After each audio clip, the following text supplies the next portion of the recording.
J'espère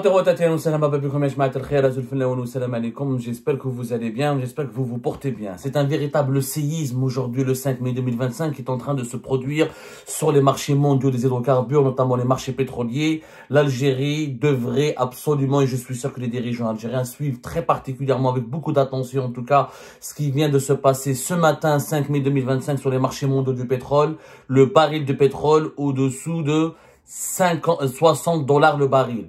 Le baril de pétrole est tombé au-dessous de 60 dollars. La barre de 60 dollars vient de tomber. Le baril de pétrole à 59 dollars. C'est une première depuis très longtemps. La chute des prix du pétrole, elle est terrible. Les prix du pétrole sont en train de s'effondrer sous nos yeux.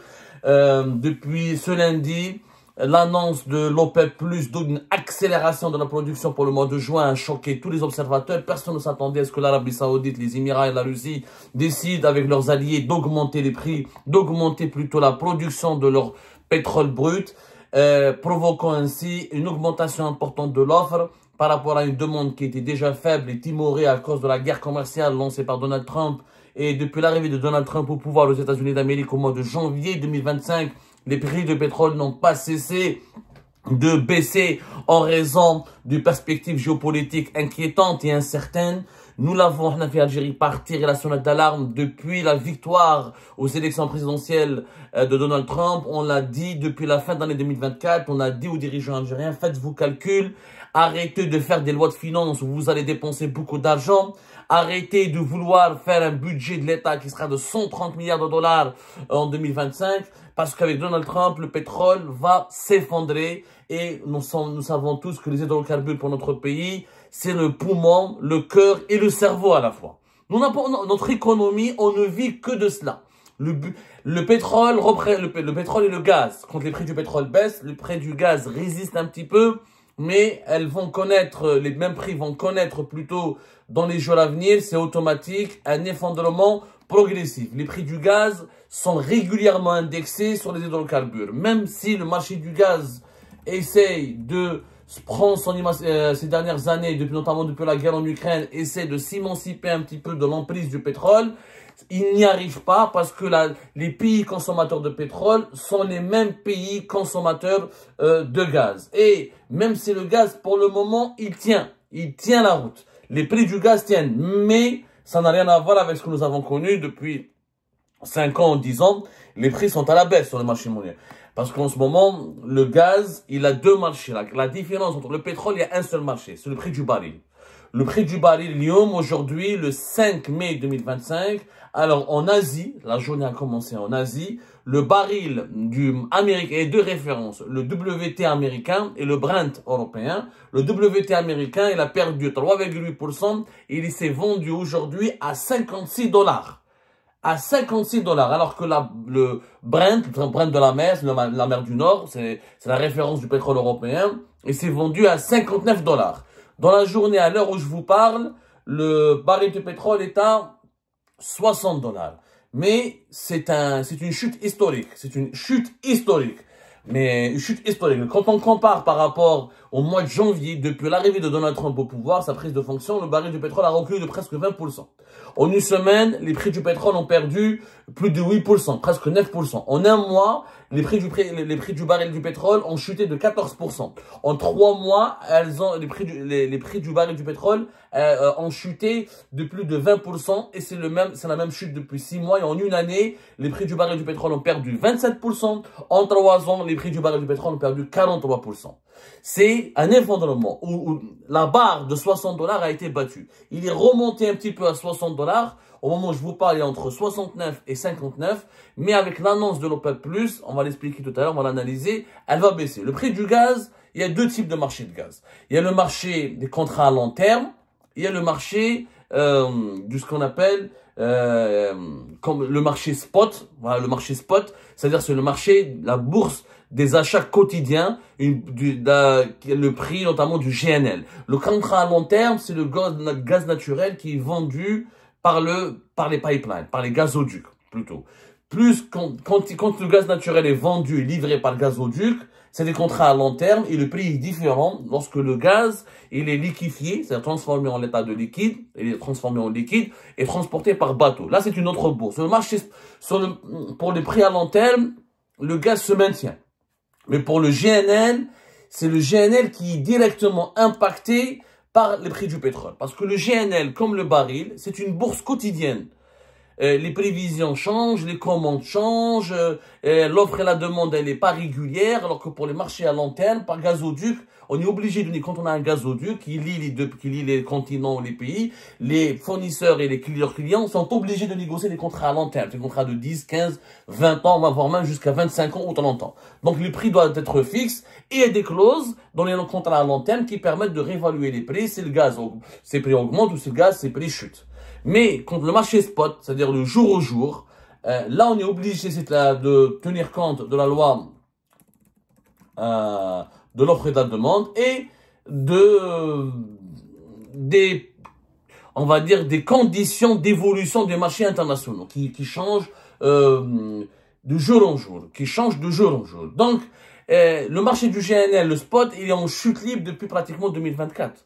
C'est-à-dire, il y a des chutes avec de 13%, de 12%, depuis pratiquement fin 2023, début 2024. Avec des nouveaux entrées sur le marché. On fera une émission spéciale sur le GNL, où l'Algérie a perdu beaucoup de son prestige, de sa puissance, de son influence, au profit de nouveaux acteurs qui sont notamment le Qatar, l'Australie, le Nigeria qui monte en puissance, l'Égypte qui a fait beaucoup d'investissements qui montent en puissance. Et du coup, malheureusement, on est en train de perdre beaucoup de marché au niveau du GNL, on en parlera prochainement.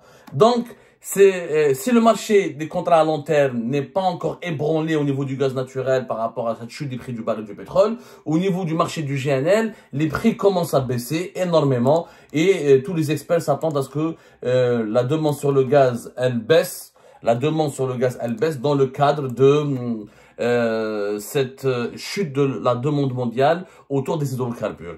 De plus en plus d'investissements pour les énergies renouvelables, des stocks importants en Europe et dans les pays asiatiques, etc., qui sont des grands consommateurs de pétrole et de gaz, et cette guerre commerciale entre les États-Unis d'Amérique et la Chine a mené vers un effondrement des prix, puisque les deux marchés se referment sur eux-mêmes et ils essaient de rétablir des mesures de protection économique, ce qui fait que la consommation des importations vont baisser.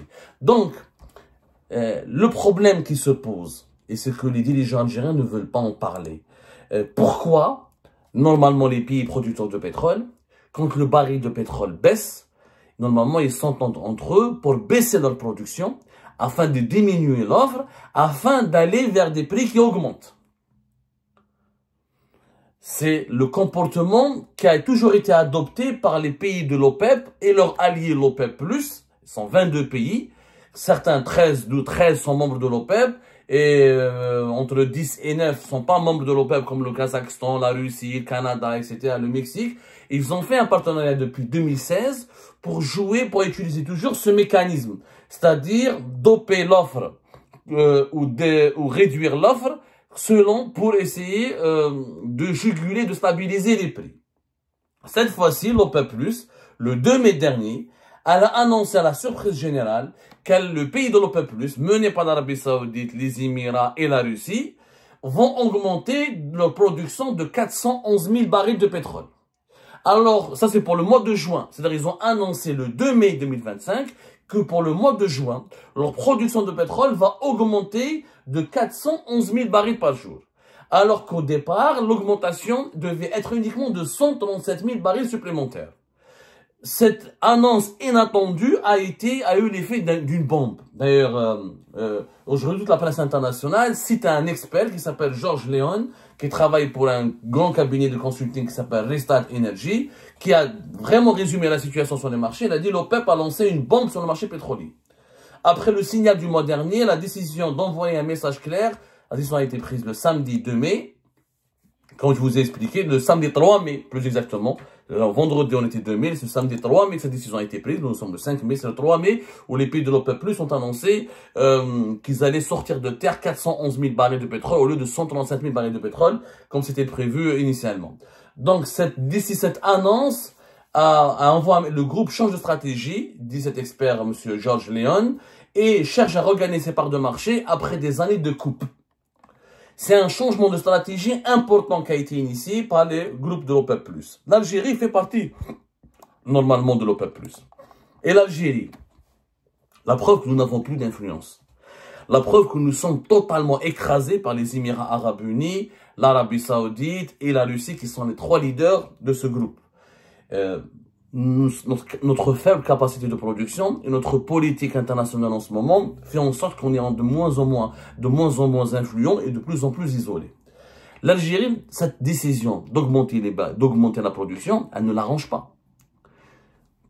Les prix baissent. L'Algérie constitue le pétrole, les hydrocarbures, c'est 60 à 65% du budget d'État. C'est 98%, entre 92 et 98% de nos exportations. C'est 25 à 30% de notre PIB, de toute la richesse nationale. Donc, quand le baril de pétrole chute, ça ne nous arrange pas. L'Algérie, si elle avait de l'influence, si elle était vraiment influente, si elle était écoutée, elle aurait pu actionner des leviers auprès de l'Arabie Saoudite et de la Russie pour dire, cette décision, elle est très mauvaise pour nous. Vous pouvez pas l'adopter. Mais nous, on pèse rien. Pourquoi on pèse rien? Parce que d'abord, notre production de pétrole, elle est de moins d'1 million de barils. Les pays comme l'Arabie Saoudite qui produisent plus de 11 à 12 millions, la Russie entre 11 et 12 millions, et les pays comme les Émirats, 4 millions et quelques, le Canada, 4 millions et quelques, l'Irak, 4 millions et quelques de barils. Ce sont les plus gros producteurs que nous, donc nous sommes devenus un petit producteur.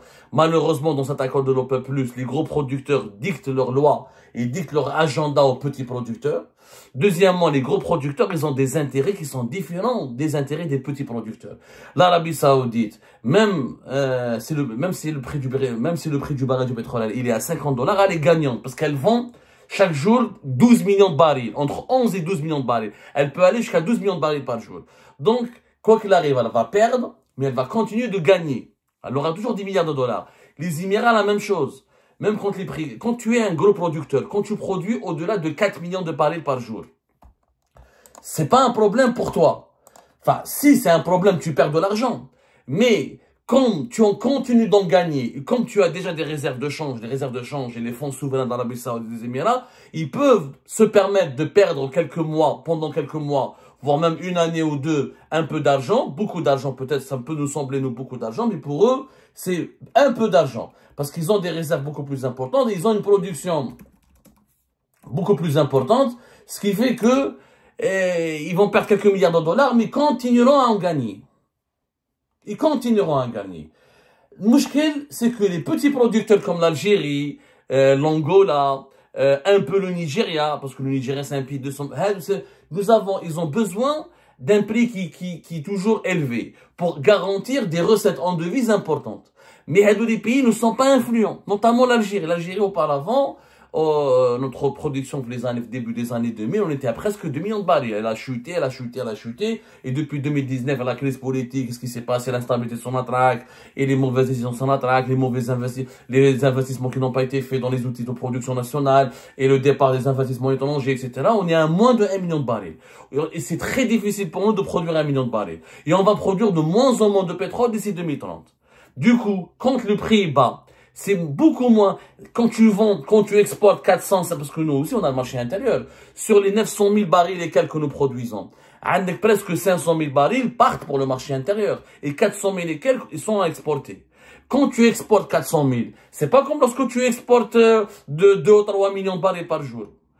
Donc, même quand tu perds de l'argent pour le cas des Émirats d'Arabie Saoudite, eux, ils ont toujours des recettes qui rentrent. Et nous sommes un pays de presque 50 millions d'habitants. L'Arabie Saoudite, c'est plus de 30 millions d'habitants. Mais les Émirats, le Koweït, etc., c'est des petits pays. C'est 2-3 millions d'habitants maximum. Il y a 10 millions, mais avec les étrangers. Je ne fais un mot mené. Et encore une fois, ils ont des réserves de change importantes. Donc nous, on est un pays de 50 millions d'habitants. Si le prix du baril du pétrole il est bas, ça ne nous arrange pas.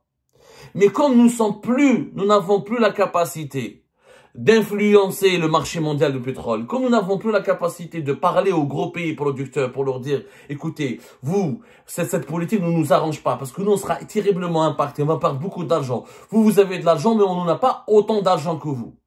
Comme on ne peut plus parler aux Saoudiens et aux Émiratis, comme les Russes ne nous écoutent pas. Donc, on a un peu l'Algérie, c'est ça ce que les dirigeants algériens ne veulent pas nous dire. C'est ça la vérité. D'ailleurs, la cote à l'OPEP+, l'Algérie, elle est citée. Quand vous allez lire les comptes rendus de la presse internationale, vous allez voir que l'Algérie, elle a suivi. Elle n'a pas dit non, cette augmentation, alors qu'elle est contraire à ses intérêts. Un baril à moins de 60 $, c'est une catastrophe pour l'Algérie. Ça veut dire que les revenus de l'Algérie vont baisser de plus de la moitié par rapport à l'année 2024. Les prix ont chuté énormément, vous vous en rendez compte. Sur une année, calculée. On va calculer ensemble. Sur une année, les prix du pétrole, comme je l'ai dit, ont perdu 27%. C'est-à-dire que nous allons perdre plus de presque 30% de nos revenus.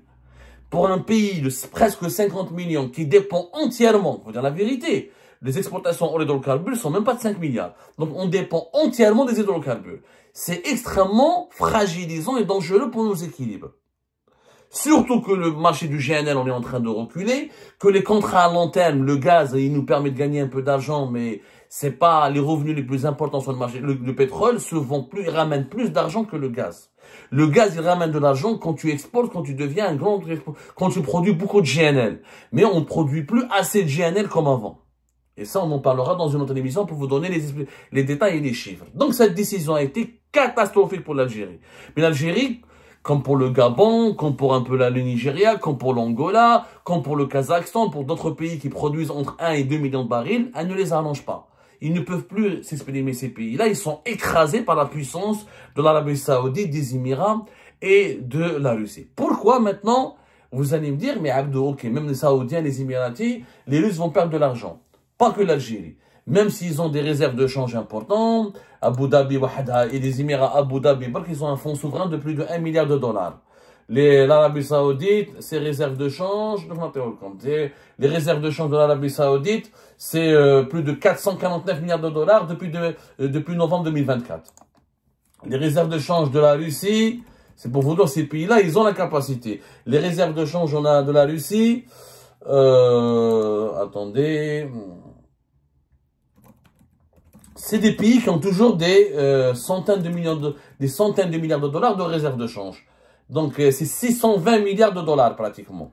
Donc, c'est des gens c'est des pays plutôt qui ont des matelas financiers puissants sur lesquels ils peuvent s'appuyer pour supporter ou résister à des fluctuations ou à des crises économiques ou à des fluctuations des prix de leurs matières premières qu'ils exportent sur le marché mondial. Mais pourquoi ils se permettent de perdre un peu d'argent? En réalité, depuis l'arrivée de Donald Trump, les Saoudiens, les Russes et les Émiratis savent très bien qu'il va relancer la production de gaz de schiste. Le premier producteur au monde maintenant de gaz et de pétrole, ce sont les États-Unis d'Amérique. Au niveau du gaz comme au niveau du pétrole, les États-Unis d'Amérique dominent les classements mondiaux depuis 3-4 ans aujourd'hui. Et c'est ça la nouveauté, le bouleversement géostratégique que connaît le monde aujourd'hui. Les États-Unis d'Amérique produisent plus de 13 millions de barils de pétrole par jour. Et le gaz, la production des États-Unis d'Amérique, elle est de pratiquement 1000 milliards de mètres cubes. Elle est le double de la Russie qui est située à 650, même pas 700 milliards de mètres cubes. Donc les États-Unis produisent beaucoup de pétrole et de gaz et avec Donald Trump, il va encourager les forages, etc. pour produire encore plus, pour pouvoir exporter. Les États-Unis non seulement sont en train de devenir presque autosuffisants, surtout en gaz, pas totalement en pétrole, mais presque en gaz, ils sont autosuffisants. Mais ils veulent être autosuffisants en gaz et en pétrole et exporter beaucoup. D'ailleurs, le gaz de schiste américain, il est transformé en GNL, il est exporté sur les marchés mondiaux. Il a causé des pertes monumentales pour les pays gaziers classiques comme la Russie, l'Algérie, l'Iran, etc. Parce que les prix des Américains, c'est eux qui ne cessent de provoquer la chute des prix. La stratégie saoudienne et émiratie et russe est de rendre le baril de pétrole pas cher parce qu'aux États-Unis, si le baril va arriver, coûte moins de 55 $, ce n'est plus rentable de faire du pétrole de schiste. Pour que ce soit rentable pour les producteurs américains de pétrole de schiste, il faut que le baril, ses prix soient au-delà de 55 $. Parce que le pétrole de schiste, c'est pas comme le pétrole normal. C'est un pétrole non conventionnel. Il exige des méthodes d'extraction différentes que le pétrole classique. Il exige des investissements importants et différents et beaucoup plus coûteux que le pétrole classique. Donc la stratégie russe et saoudienne et émiratie est d'empêcher les producteurs américains de relancer, d'augmenter énormément leur production de pétrole de schiste. Et c'est pour ça que si le baril est à 55 $, les producteurs américains seront pas rentables et qu'on ne va pas produire.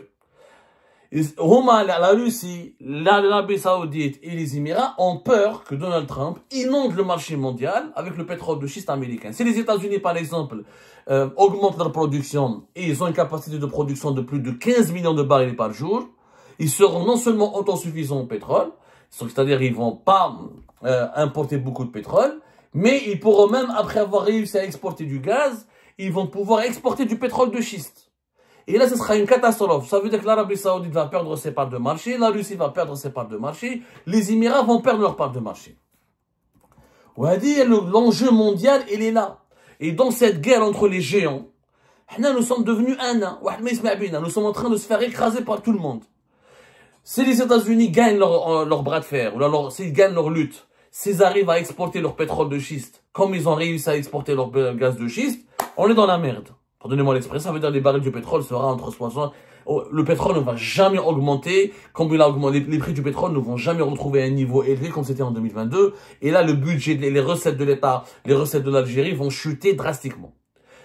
Maintenant, même si les États-Unis ne vont pas, et pour que les États-Unis ne gagnent pas n'atteignent pas leur objectif, il faut que la Russie, les Émirats et l'Arabie Saoudite maintiennent et inondent le marché avec leur pétrole pour que les prix soient bas, afin que les producteurs américains ne consentent pas à des investissements importants dans le pétrole de schiste.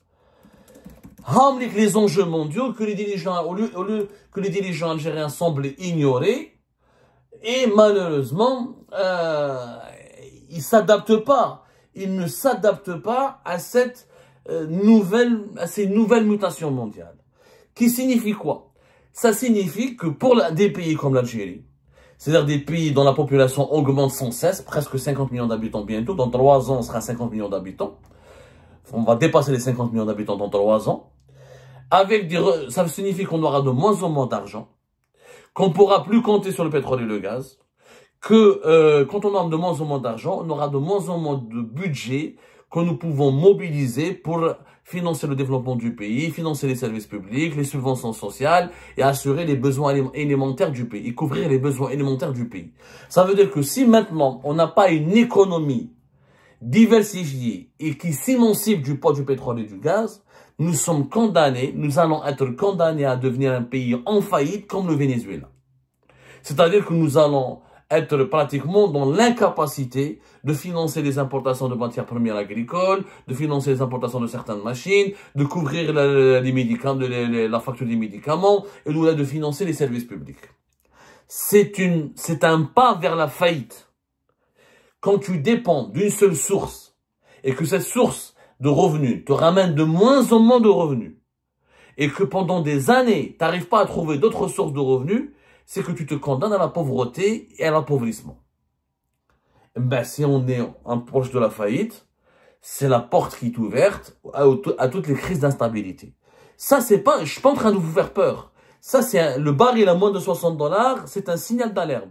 Un signal d'alarme, un signal d'alerte. Mais des signaux d'alerte et d'alarme, il y en a eu depuis des années et les dirigeants algériens ne veulent pas les tenir en compte. Au lieu de faire des réformes, au lieu de ramener des experts, au lieu de booster les investissements étrangers, au lieu d'industrialiser les pays, le régime algérien s'occupe de la répression, de la persécution, il fait fuir ses cerveaux, il se bagarre avec tous les gros investisseurs. C'est quoi les gros investisseurs? La France, la Russie de mauvaises relations froides, de distance malin. La Chine, ils ont pris des distances avec nous. L'Arabie Saoudite et les Émirats sont contre nous, ils sont hostiles, ils pratiquent une politique totalement hostile à nous. Et qui va investir en Algérie? La Turquie. La Turquie n'investit pas. La Turquie elle-même, elle cherche des investisseurs. Le Qatar. Ok, le Qatar, on n'a pas vu des grands investissements.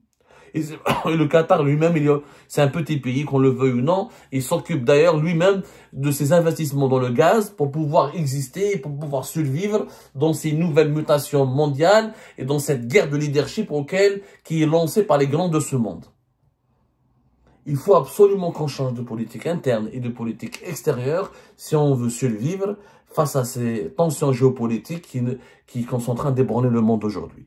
Et c'est ça la priorité. Au lieu de mettre les opposants en prison, de les traquer, de les tuer, de les emprisonner, de les séquestrer, il faudra maintenant faire des réformes en urgence et changer de cap avant que ce soit trop tard.